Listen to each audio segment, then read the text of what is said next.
Hello, welcome to this new tutorial on cardioversion. So, we are going to start with the first element, cardioversion, the definition of cardioversion. It is defined as the reinstalling of the normal electrical activity of the heart.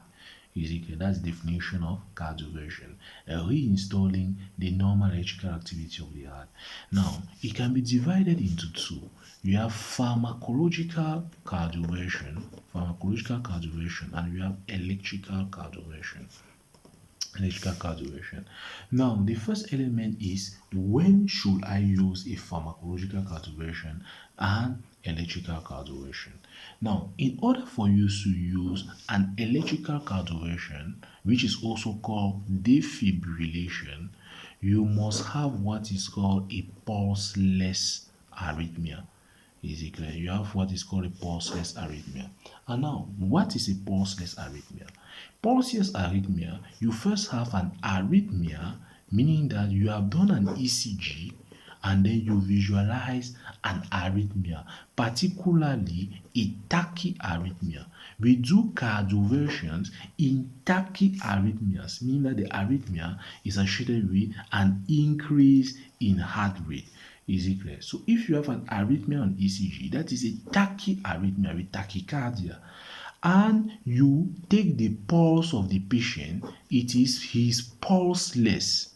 Is it clear? You take the pulse of the patient, he is pulseless, then you can conclude on a pulseless arrhythmia.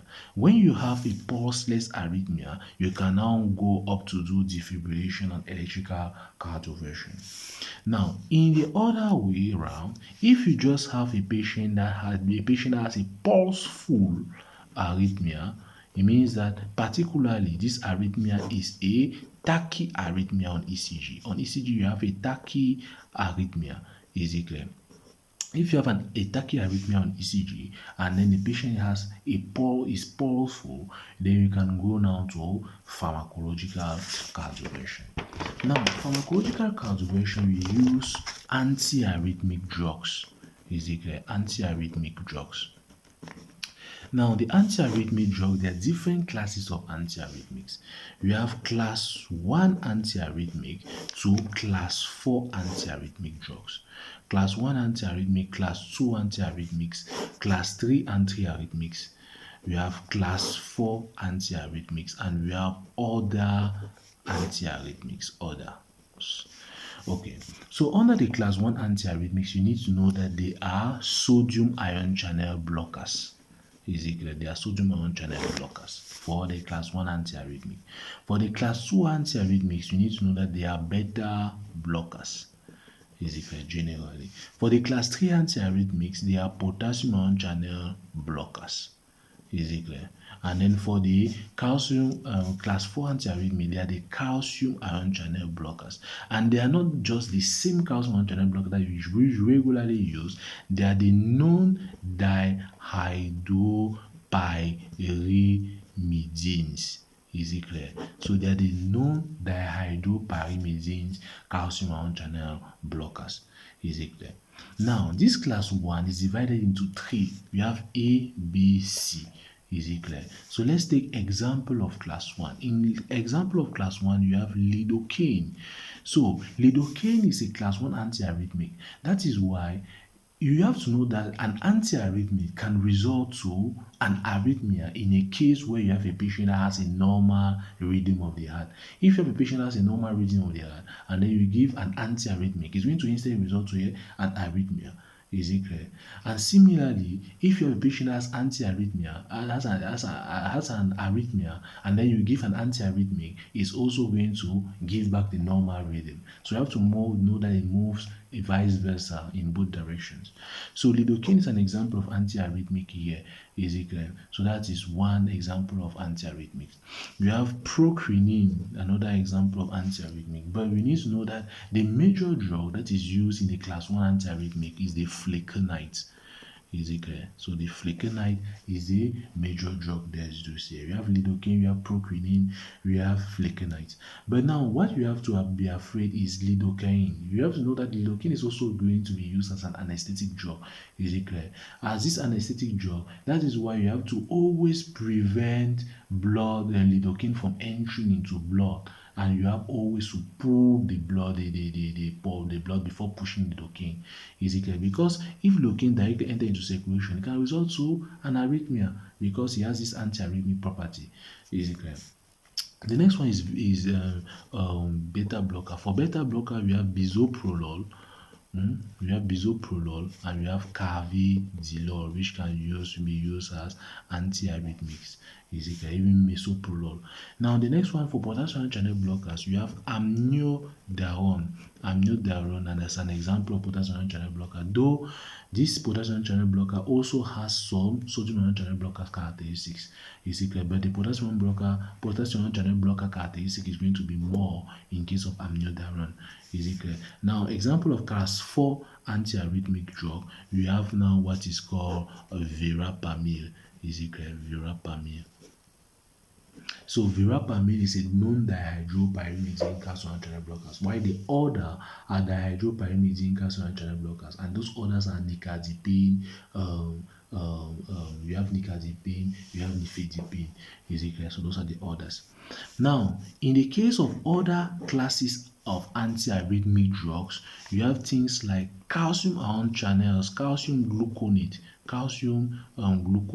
Is it clear? Calcium gluconate, as you have seen in potassium channel, in hyperkalemia, calcium gluconate can be used as an antiarrhythmic medication to stabilize the heart. Is it clear?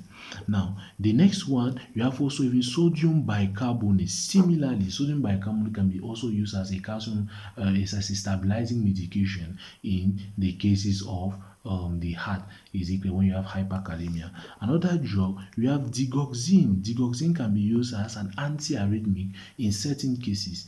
Is it clear? You have digoxin that can be used as antiarrhythmics. So those are different drugs that can be utilized in others. Is it clear? Having different sodium channel blocker property, potassium channel blocker property, beta blocker property, potassium channel blocker, and calcium channel blocker property. This is the major blocking system that all of the antiarrhythmics are going to have. Now, other antiarrhythmics now are going to be sympatholytic medication or parasympathomimetics. Is it clear?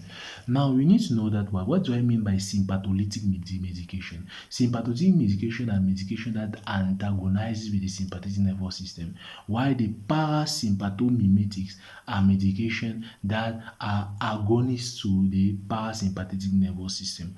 Are you understanding? Sympatholytics are antagonistic. It means that what? Medication that are antagonistic with the sympathetic nervous system can be used. Is it clear? Medication that can be antagonistic to the sympathetic nervous system can be used also as an antiarrhythmic, and medication that are agonists with the parasympathetic nervous system can also be used as an antiarrhythmic. These are generally why, because the parasympathetic nervous system and sympathetic nervous system both supply the supraventricular aspect. So when you have a supraventricular tachyarrhythmia, is it clear? You can use both parasympathomimetics or sympatholytics that are going to be agonists against sympathetic nervous system. Is it clear? So you can use beta blockers. Beta blockers are going to be acting against sympathetic nervous system. They are sympatholytics. While parasympathomimetics, example, we have acetylcholines. You have cholines. Is it clear? That are parasympathomimetics. They are going to promote the parasympathetic nervous system, that is going to reduce the heart rate from a supraventricular part. Now, in the infraventricular or the ventricular tachycardia, parasympathetic mimetics cannot be used because the parasympathetic nervous system does not supply the ventricle. It is only the sympathetic nervous system that supplies the ventricle. So if you have a patient that has a ventricular tachyarrhythmia, the best medication that you have to use is sympatholytic, like a beta antagonist, a beta antagonist, is equal or beta blocker. Now let's come back to what are the indications for you to give class 1, class 2, class 3, and class 4. Generally, class 1 and class 2 are given to patients who have a normal heart. So if you have a patient that has an arrhythmia on a normal heart, like a young patient, a patient that do not have any previous pathology on the heart, a patient that was well before all this, if you want to give an antiarrhythmic medication on a normal heart, you choose class 1 and class 2. And generally, when you want to give antiarrhythmic medication on a pathologic heart, or a patient that is old, or a patient that has a chronic heart disease, all that, you instead use class 3 and class 4 to be their antiarrhythmic, particularly amiodarone, which is used also in atrial fibrillation, particularly when you have a chronic atrial fibrillation, on a pathologic heart. So those are the different things that you have to evaluate. Now, after evaluating the pharmacologic cardioversion, we now go to the electric cardioversion or defibrillation.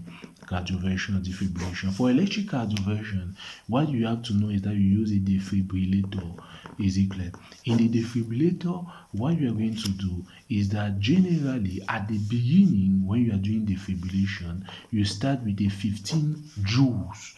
You do it 2 times when you're doing defibrillation. Start with 15 joules, you do it 2 times, and nothing should touch the patient because electrical impulse is being sent. So you must make sure that you should not touch the patient, and the patient should be isolated from any contact such that all the electrical current should enter into his body and go outside. So this defibrillation should not be done on a ground that does not have anything on it. The patient should be always on the patient should be always on a known contact, should not be have any contact with the surrounding or with the ground. Is it clear? So that's the first element on defibrillation. So you start with 15 joules, you start 2 times. Then the next thing is that you go to 2 times it. Is it clear? You do 30 joules now. Is it clear? And then you do again 2 times. Is it clear? And then you visualize the ECG if there is any response. If there is no response, you can now go to a multiplication of 2 of the joules, 60 joules. You do again 2 times. Is it clear? And then the last time that you have to do is when you go to 120 joules and then you do 2 times. So those are the aspect of the ECG of the defibrillation that you start. You start with 15 joules energy, you do it 2 times. You go to 30 joules energy, you do it 2 times. 60 joules energy 2 times. 120 joules energy 2 times. Now, after doing cardioversion, you have to know what is also called pacemaking with pacemakers. Is it clear? Generally, the indication of cardioversion is when you have tachyarrhythmia, to bring back a normal rhythm, that is brady.